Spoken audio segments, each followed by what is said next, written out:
Hey there, Alex Kidman here, and today I'm taking a look at a mouse, the HyperX Pulsefire Haste 2 wireless mouse. Quite a long name, quite a complicated thing to say, but this is actually a fairly basic gaming mouse. And there's a lot of those about. And look, gaming mice, they're pretty specific kind of creatures because they're basically serving a constituency that wants accuracy, lots of configuration options, and preferably just a little bit of RGB LED gamer style along the way. Now that's great if what you want is a gaming mouse, but of course it does mean that some of those all the bells and whistles and funky shapes and funky lights models aren't so great for your everyday usage as well. They're great for gaming, but they're not so great if you've also got to use them in your day-to-day work. The HyperX Pulsefire Haste 2 wireless mouse avoids most of those issues because it actually straddles those two fences. It's a fairly regular mouse shape. The performance is good, and what that means is it's actually quite good for both use scenarios. So let's take a dive into it. But before I do, I just want to thank everybody who has subscribed recently. Great to see those numbers coming up. And if you haven't subscribed, now is the time. Punch that subscribe button. After all, it'll make me happy, and you wouldn't want to make me sad, would you? So let's get into the mouse, though. The design of the mouse is actually, really quite standard in most respects. 2 regular mouse buttons, 2 side buttons, DPI switcher, and a scroll wheel. You can't really ask for much more. HyperX sells the Pulsefire Haste 2 in 2 different colors. You've got the white model that I've got here, or a black model. And the only observation I have there is that while the white model looks quite nice right now, I do wonder for a lot of gamers whether or not it's going to look quite so nice in 6 to 12 months. And I'm not having a go at gamers. I'm sure my own model will actually do the same thing. The reality for white tech products that you handle all the time is that inevitably they end up looking just that little bit grubby, that little bit worn. It doesn't look quite so nice. If I was spending my own money on this, I would opt for the black model for that reason alone. One of the big key selling points for the HyperX Pulsefire Haste 2 wireless mouse is meant to be its lightweight. And yeah, this thing's really light, 53 grams all up. And it really doesn't feel like much. Honestly, I've been reviewing mice for decades now. And if you told me that this was a store sample just so people could get the idea of what the shape was like in their hand, I'd believe you. It really doesn't feel like there's much of anything inside this mouse body, but it does work. And that lightweight isn't just a kind of style thing. It actually makes it a lot easier, not just obviously to carry around, but to use day to day. I've been using this not just for gaming, but for my day-to-day productivity work over the past couple of weeks, and it's just a delight to use because it's so light, because it's so easy to just glide around the place. From a connectivity viewpoint, you've got a choice of 3 connection models. Now, you can take this full wide, and I believe there is, in fact, a wired model of this if you wanted a little cheaper. That's just via USB-C with a nice, reasonably lengthy cloth cable included in the box. Works quite well and charges the mouse as well. I'll get onto the battery life in a minute. If you want wireless, you're either going Bluetooth for that wider compatibility or via the supplied USB adapter, 2.4 gigahertz wireless if you want that lower latency. That's what most gamers will opt for, I'm sure. Of course, you can't have a gaming mouse without RGB somewhere. And often, for a lot of gaming mice, you get RGB everywhere, which I will say I don't like. And this is a total taste matter, absolutely. For the HyperX Pulsefire Haste 2, what you get is RGB lighting in the scroll wheel, configurable. And by default, it just pulses through a range of colors, but you can set that to just one color if you like, which is certainly what I've done. It's subtle, and I prefer that. But as I say, total taste choice thing. If you want lots of RGB, this is not going to be the mouse for you. So what about performance? Well, look, at a hardware level, the HyperX Pulsefire Haste 2 wireless mouse offers up to 26,000 DPI with an 8,000 hertz polling rate.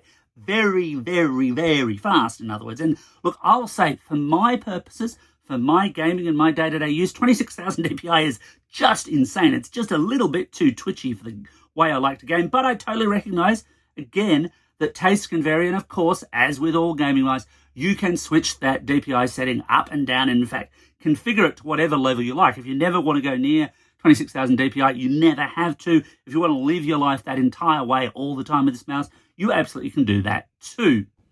Visually, there's a nice little trick it uses when you're switching between DPI where it flips between colors on the scroll wheel to basically let you know what DPI setting you've got. Obviously, you'll probably pick that from the way the mouse moves too. But like so many gaming peripherals, it's not enough to simply have good quality hardware.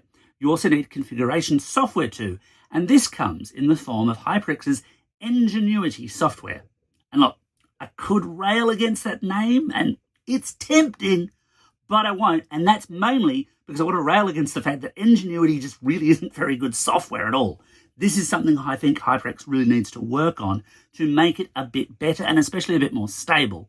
And I'll give you 2 examples of this. So when I first installed Ingenuity onto my PC, it wanted to do a firmware update on the mouse, which is great. You want to see these products being updated over time if there are bugs or if there are ways that performance can be improved. The issue was that at first I had it connected up via its wired connection because I wanted to charge it at the time.